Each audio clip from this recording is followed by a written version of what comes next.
Benjamin Bugsy Siegel was born on February 28, 1906, in the Williamsburg area in Brooklyn, New York, into a desperately poor family that had immigrated from Austria-Hungary, which is modern-day Ukraine.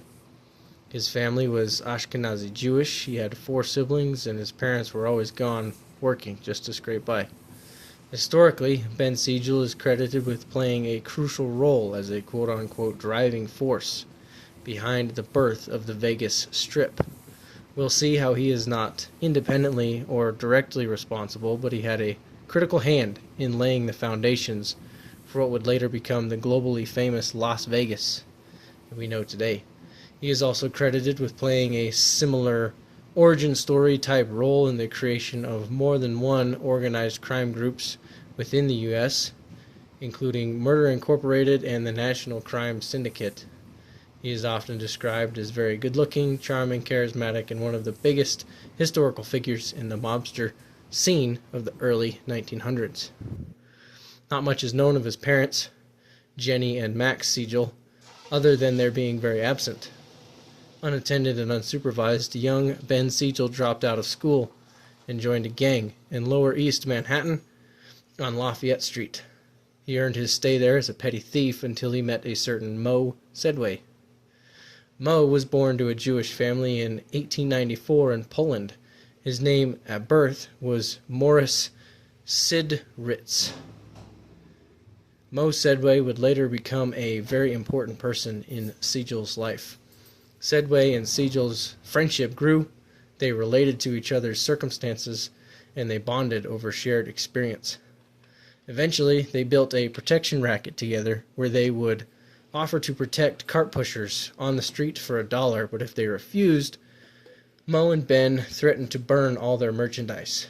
Pay the toll and we'll protect you, but if you don't, we can guarantee your day takes a turn for the worse. This simple yet effective extortion gained them notoriety on the streets. During this time, he also became good friends with a young man named Harry Greenberg. Harry Greenberg is a pivotal name in the life of Bugsy Siegel, yet another name to file away for later. Before Siegel reached his 20s, his criminal record became extensive, already including armed robbery, murder, and rape. According to the writer Mickey Cohen, Siegel was apparently a childhood friend of the legendary Al Capone. Once, when there was a warrant for Capone's arrest for a murder charge, Siegel allowed him to hide out with an aunt. Before long, Ben, Mo, and Harry were in dark rooms with the likes of Meyer Lansky, a well-known Russian figure in American organized crime, and his acquaintance Charles Lucky Luciano. Luciano was an ambitious Italian gangster who would later go on to become the father of the Italian-American Mafia and the first ever boss of the Genovese family. Lansky saw an opportunity for the Jewish lads in Brooklyn to unite, much like the Italian and Irish gangs in other areas. The first person Meyer Lansky recruited for his new gang, dubbed Bugs and Meyers Mob, was Ben Siegel. Lansky became the intellectual horsepower behind Siegel's operations. This sparked the small flames that would eventually become the infamous National Crime Syndicate and Murder Inc. They kept themselves busy with hits and hijackings, eventually expanding into bootlegging, illegal gambling, and car theft. Bugsy was said to be fearless. Lansky's brother is quoted saying, "Bugsy never hesitated when danger threatened. While we tried to figure out what the next move was, Bugsy was already shooting.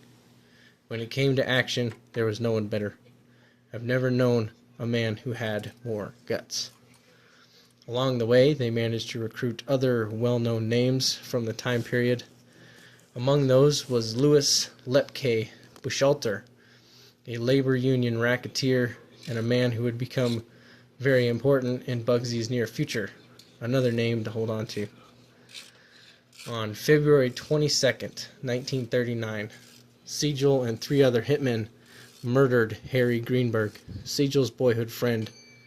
Big Greenie Harry Greenberg threatened to become a police informant and had demanded the equivalent to $125,000 from Buchalter for his silence. Buchalter ordered the hit soon after. Benjamin felt he had no choice. In an attempt to preserve what he had built and to protect his future potential as a boss in Murder Inc. and the National Crime Syndicate, Ben was at the very least complicit in the murder of his friend. He was legally implicated in the murder in 1941. Prosecutor records claim that Bugsy Siegel drove the car and a man named Frankie Carbo shot Harry in the head 5 times. By the end of the trial in 42, 2 witnesses had died, more than likely murdered. Obviously, no additional witnesses took their place. Testimonies were dismissed, and Siegel was acquitted due to lack of evidence. But the damage to his reputation had been done. He was basically blacklisted, unable to do business with any of his former partners. He became labeled as disloyal, a backstabber not to be trusted, for being implicated in the violent death of his lifelong friend. 4 years later, Benjamin Siegel, with the help of his best bud Sedway still at his side, tried his hand at honest work. In an attempt to seize an opportunity to redeem himself, he began working with William R. Wilkerson on the construction of the Flamingo Hotel in Las Vegas, Nevada. Siegel eventually gave in to his old habits and forced Wilkerson to sell all of his percentage of the ownership under threat of death. Wilkerson went into hiding in Paris. Bugsy became sole owner of the hotel in May 1946. He planned on the Flamingo being a center for celebrities and big shots from all over the world. Although still unfinished, the hotel opened on December 26, 1946. Surprisingly, the grand opening was a massive failure. Regardless, Bugsy seemed unfazed. Local news even described his positivity as maniacal chest puffing. Less than a month later, the gambling tables were more than $275,000 in the red, approximately $4.6 million in 2026. Despite numerous failures, Ben gave sizable donations to the Runyon Cancer Fund during this time, most likely as a public appeal. Siegel's borrowing far outpaced his earning, his debt was skyrocketing, and his spending was out of control. His loaners, including old friends Mo Sedway and Meyer Lansky at the syndicate, were losing patience quickly. Some theories postulate that Ben was actually stealing and borrowing from the syndicate simultaneously. At the same time, Sedway was having great success while in charge of the nearby El Cortez Hotel, whom he purchased for $600,000 with Siegel, Lansky, and Gus Greenbaum. And together with Siegel and Alan Smiley, the Transamerica wire service was becoming very lucrative. So while Ben Siegel had a hand in several successful endeavors, his hotel was hemorrhaging. He was ignoring his debts, and his good friend Mo was winning big. Ben Bugsy Siegel sat on the couch by a window in a Beverly Hills mansion located at 810 North Linden Drive, reading the Los Angeles Times. Late one hot summer evening on June 20th, 1947. With him in the house were his business associate, Alan Smiley, his mistress, Virginia Hill, whom he leased this mansion for, her brother, Chick Hill, his girlfriend, and the cook. Late that night, bullets shattered the glass and tore through Benjamin's body. 9 shots in total rang out, 2 hitting him in the face and 2 in the chest, 1 allegedly skimming Smiley's arm.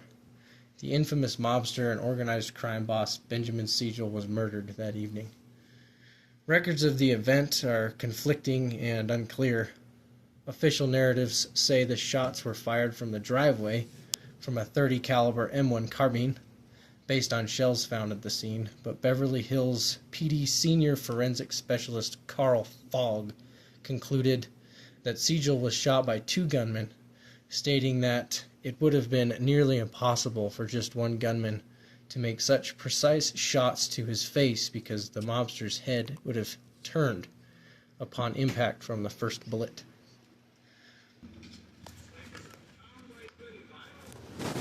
officially, the case remains unsolved to this day, and no one has been charged. One interesting theory involves a man named Matthew Moose Panza, the secret lover of Sedway's wife, Bee. Bee had gone to Panza for help after hearing that Sigel had grown tired of Sedway's prying eyes and tightening grip on his operations and wanted Sedway out of the picture. The theory claims that Panza killed Sigel preemptively to save Sedway. Why Bee went to her FWB instead of going straight to her husband with this information, and why Panza would want to save Sedway's life when Mrs. Sedway, Moe's wife, was cheating on him with Panza, I guess we'll never know. Gangster logic. Many theories surround Bugsy Siegel's death.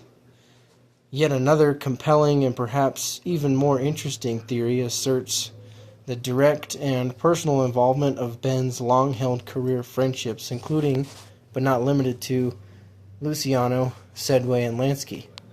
Siegel's spending was out of control. He was stealing from the mob to fund his failing ventures in Vegas. He was becoming a very expensive, very risky asset, a bad investment. In 1946, the year before his death, a meeting of the minds in the syndicate was convened in Havana. Among the attendants were some of the highest-ranking members. Luciano, Lansky, and his brother, Stacher, were all there. According to Stacher, Lansky very reluctantly signed off on the hit on his old student, partner, and friend, Benjamin Siegel. Moe Sedway and Lansky's associates, Gus Greenbaum, David Burnman, and Morris Rosen, walked into the casino and announced a change in management the very same day, barely a few minutes after Bugsy's heart had stopped beating. Sedway was met with wild success and wealth at the Flamingo. In the first year, Sedway and his new partners were able to turn a $4 million profit. He greatly reduced Bugsy's prices, making the Flamingo accessible to almost anyone. He also very accurately predicted the demand for entertainment would greatly increase in a post-war America. Many believe that Siegel was made to be an example of what happens to those who try to cross the National Crime Syndicate. Siegel understood what it meant to commit to a lifestyle and to make sacrifices for that life. He did it every day, but one day he made a bad bet. Ben Siegel couldn't let Harry Greenberg expose everything he'd built. Even if he was Siegel's good friend since childhood, Ben sacrificed Harry, for lack of a better word, to the National Crime Syndicate. In exchange for his friend's life, Ben thought he would gain security, success, and wealth. Ben thought his sacrifice would pay off, granting him influence and a lasting position in the life of power, wealth, and women and violence he so desperately wanted. Ben's sacrifices, however, did not pay off. The deal Ben made was never a guarantee. Ben sacrificed someone he loved to a monster that did not care for him, a monster that would eventually consume him completely. Meyer Lansky and Moe Sedway made the same deal and sacrificed their friend, Ben. Their investment turned out better in the short run, but they still had to carry the guilt and pain of knowing they were directly responsible for the death of a friend.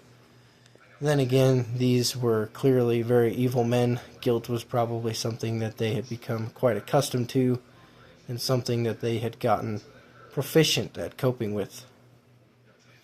Meyer Lansky retired to Miami and lived out the last 10 years of his life quietly until he died of lung cancer at age 80. Moe Sedway became a confidential federal informant. He is buried in Hollywood Forever Cemetery. He died of old age in 1952. One last note I think is worth stating. I think it's worth stating that massive power structures like this don't just go away, especially after the American federal government gets involved. Sedway, as a confidential informant, is about as involved as it gets, and I couldn't find any concrete answers as to how long the government was in contact with Sedway or when that began. We know that players in elite levels of these power structures, like the government and like the syndicate, have a limitless, unquenchable thirst for power, and learning that Sedway became an informant while also playing a role in having Harry killed for threatening to do that very thing exemplifies that so well. I can just imagine the deal the feds offered him. We'll let you keep your position as the accountant at the National Crime Syndicate, but we want this in return. Giving Sedway, this power-hungry snake, an opportunity to play both sides of the field that he just couldn't turn down. I enjoyed making this. I hope you guys enjoyed it as much as I did. It took me way longer than it should have, but I plan on doing a few more of these, so if you liked it and you watched the whole thing, let me know. And thank you for watching. Like I said, I plan on doing a couple more of these, but they're a little bit time consuming, and it's not super easy, and it might be easier if I know that people actually like it and are watching it, and I appreciate it. Have a nice day.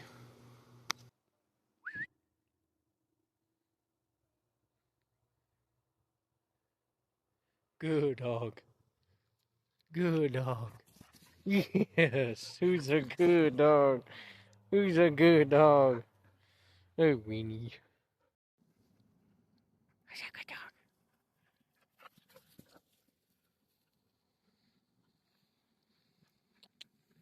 Come on. Come in. You out of breath? Whoa, Weenie. You sit. Good dog. He's a good dog. Smile for the camera. Come on. Who's a good dog? Don't listen to what they say. You're alright.